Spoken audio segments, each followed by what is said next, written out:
Halo sobat, jumpa lagi di channel Informasi Waktu. Kali ini saya akan menjelaskan bagaimana proses pembuatan emas batangan murni.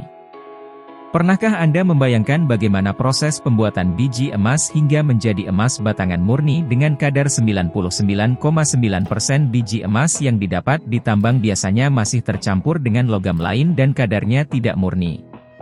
Untuk membuat emas batangan yang biasa digunakan sebagai investasi, emas harus melalui serangkaian proses tempa yang rumit sekaligus mengagumkan seperti dalam video yang diunggah oleh tim investigasi Business Insider. Seperti inilah tahapan yang dilakukan oleh pabrik pembuat emas batangan murni. Ada dua bahan baku yang digunakan. Pertama, emas berupa bongkah atau biji kecil dengan kadar kemurnian 90% didapat dari tambang. Kedua, perhiasan emas yang patah atau rusak atau yang sudah tidak dipakai lagi dan punya kadar emas 37% murni. Emas batangan dicuci dalam larutan kimia khusus untuk meluruhkan logam lain hingga konsentrasi emas murninya mencapai 99,99%. Larutan kimia pertama akan meluruhkan besi dan logam utama yang tercampur ke dalam emas. Larutan yang kedua akan meluruhkan silver atau perak yang terdapat dalam emas.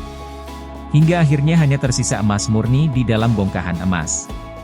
Perhiasan emas yang patah dan rusak dipanaskan dalam wadah khusus hingga temperaturnya mencapai 1400 derajat Celcius. Setelah mencair, cairan emas pekat ini dicetak dengan cetakan khusus hingga berbentuk layaknya emas batangan.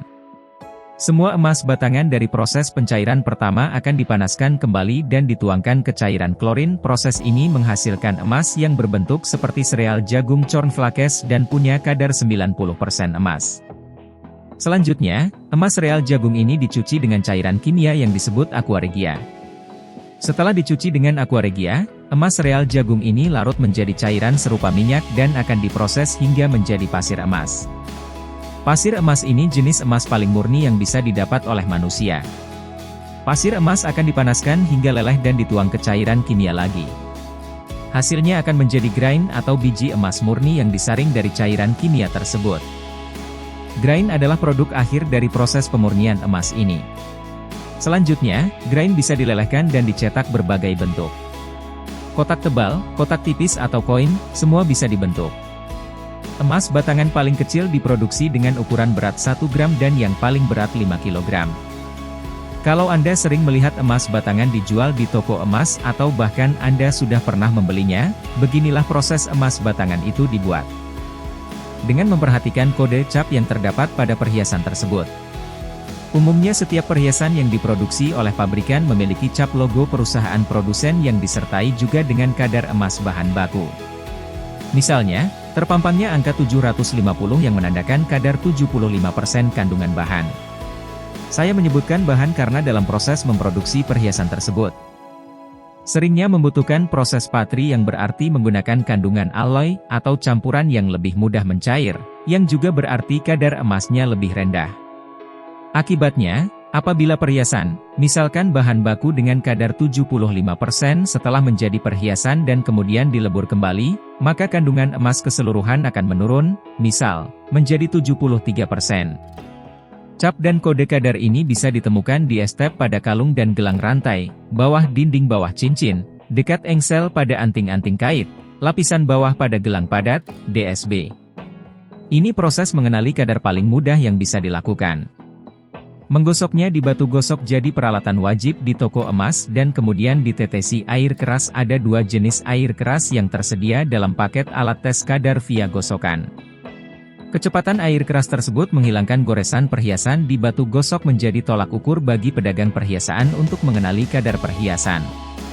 Akurasi penilaian ini dipengaruhi penguasaan si subjek dalam instrumennya tersebut, termasuk tingkat keasaman air kerasnya sendiri. Prosedur ini juga saya temui di Pegadaian. Timbang air. Ini hanya bisa dilakukan secara akurat kepada perhiasan yang berbentuk utuh, padat tanpa rongga dan leburan dari perhiasan-perhiasan rusak yang diterima oleh toko-toko perhiasan sebelum dimurnikan kembali.